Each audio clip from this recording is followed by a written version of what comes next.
할렐루야. 이른 아침 잠을 깨워 예배하러 이 자리에 나오신 모든 한빛교회 성도님들을 주님의 이름으로 축복합니다. 오늘 본문은 미디안 전쟁에서 승리하고 돌아온 이스라엘 백성에게 전리품을 군인들과 회중 그리고 제사장과 레위인에게 모두 공평하게 분배하라는 하나님의 명령과 그 말씀에 순종하는 이스라엘 백성의 모습을 묘사하고 있습니다. 일반적으로 전리품이라고 하면 전쟁터에서 승리하고 돌아온 용사들이 나누어 갔습니다. 그런데 오늘 말씀에서는 전리품을 전쟁에 참여하지도 않은 회중에게도 나누어 줍니다. 우리의 상식으로는 이해되지 않는 모습입니다.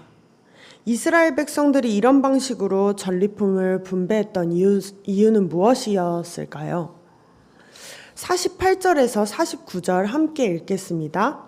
군대의 지휘관들 곧 천부장과 백부장들이 모세에게 나와서 모세에게 말하되 당신의 종들이 이끈 군인을 계수한즉 우리 중 한 사람도 충나지 아니하였기로.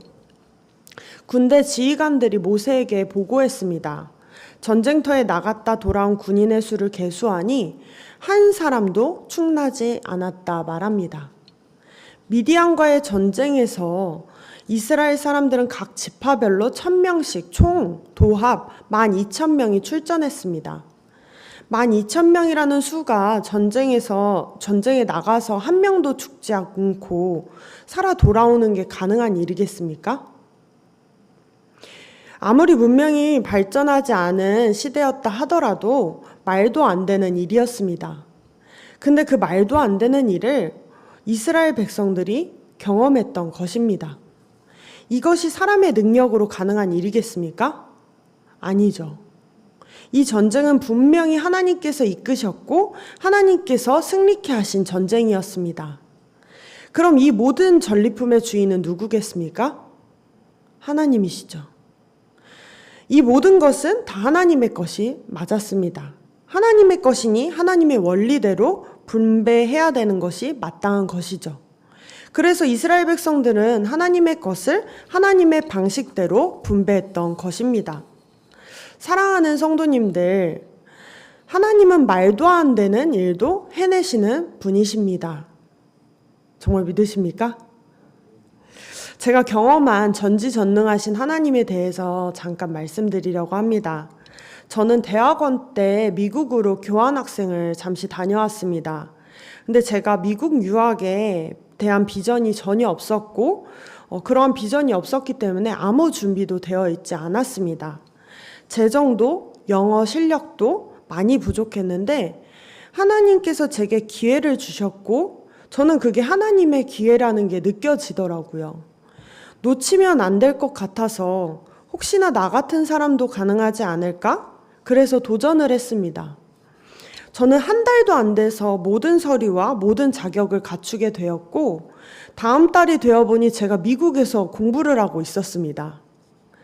돈도 모아두지 않았고 그저 비행기표만 끊고 미국을 갔는데 제가 거기서 굶지도 않고 공부를 하고 돌아왔습니다. 전 그때 느꼈습니다. 하나님께서 나에게 필요하시면 주시고 나에게 필요가 없으면 주지 않으시는구나. 나에게 하나님의 때가 되면 이렇게 허락하시는구나. 시간도 재정도 하나님이 하신다고 하면 전혀 문제가 되지 않는구나. 하나님 덕분에 저는 그렇게 은혜롭게 짧은 유학 시절을 마치고 돌아왔습니다.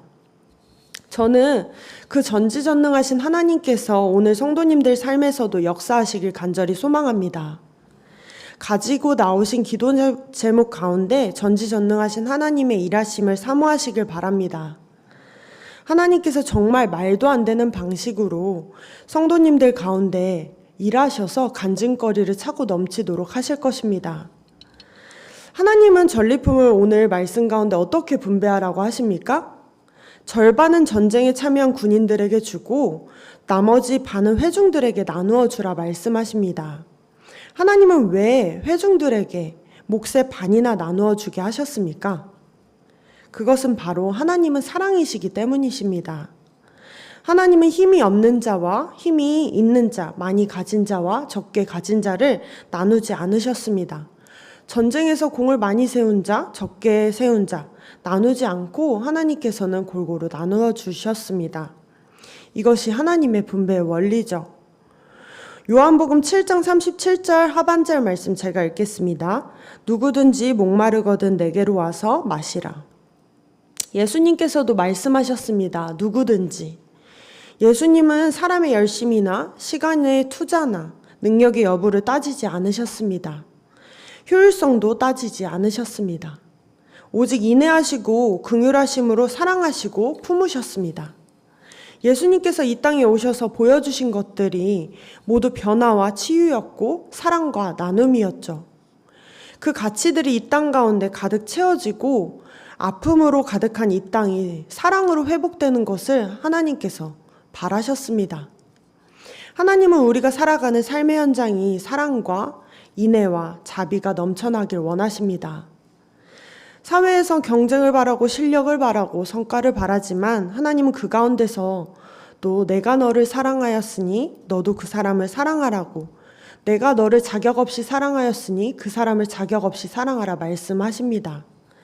이 땅에 소외된 자 없이 온전히 사랑하라고 말이죠. 그런데 우리가 누구나 동등하게 사랑할 수 있는 존재입니까? 아니죠. 저는 사랑한다 생각해서 결혼한 제 남편도 그 한 명 사랑하기가 너무나도 버겁더라고요.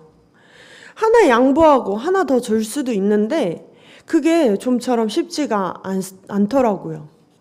그런데 하나님이 원하시는 사랑의 대상은 그저 우리가 눈앞에 보이는 대상뿐만 아니라 우리가 이름조차 알지 못하는 그 사람까지 사랑하라고 하나님은 말씀하십니다.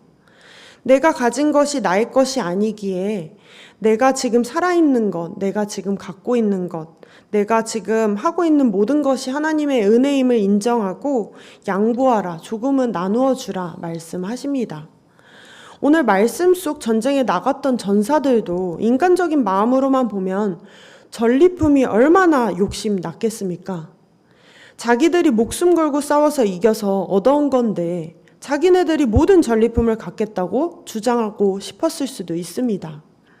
그런데 포기하고 하나님의 것을 인정하는 것, 그래서 다른 이들에게 소외된 자 없이 나누어 주는 것, 그것이 하나님을 믿는 사람의 모습입니다. 하나님께서 우리에게 바라시는 모습이죠. 어떻게 그렇게 그럼 살 수 있겠습니까? 하나님이 나에게 공급하셨기에 내가 이것을 다른 이에게 양보하면 나에게 하나님께서 또 공급하실 것을 믿는 삶이기에 그것이 가능하겠죠. 하나님이 나에게 승리를 주셨기에 내가 눈앞에 있는 것을 조금 양보하면, 조금 포기하면 나에게 또 다른 승리를 맛보게 하실 것을 믿는 삶이 그리스도인의 삶입니다. 매일의 삶이 하나님이 이끄시는 삶이 되시기를 원하십니까? 오늘 받은 은혜를 다른 이들과 나누시길 바랍니다. 하나님께서 또 다른 은혜로 성도님들의 삶을 차고 넘치도록 부어주실 것입니다. 오늘도 우리를 승리로 이끄시는 하나님을 붙들고 기쁨으로 살아가는 한빛 성도님들 되시기를 주님의 이름으로 축복합니다. 기도하겠습니다.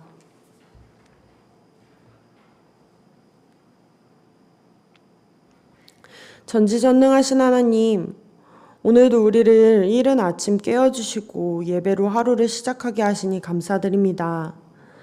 하나님께서 우리에게 이 모든 것을 주셨고 지금도 우리가 살아있음이 하나님의 은혜임을 알지만 때때로 우리는 하나님이 주신 사명이 너무나도 버겁고 하나님께서 부르신 그 길이 험준하게만 느껴질 때가 있습니다. 하나님, 우리에게 그 모든 것을 압도할 만한 은혜와 능력을 더하여 주옵소서.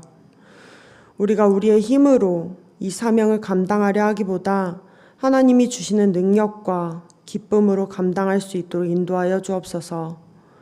오늘 우리가 말씀 가운데 순종할 때 날마다 공급하시는 은혜를 체험하게 하시고 간증이 넘쳐 흐르게 하여 주옵소서. 예수님 이름으로 기도드립니다. 아멘.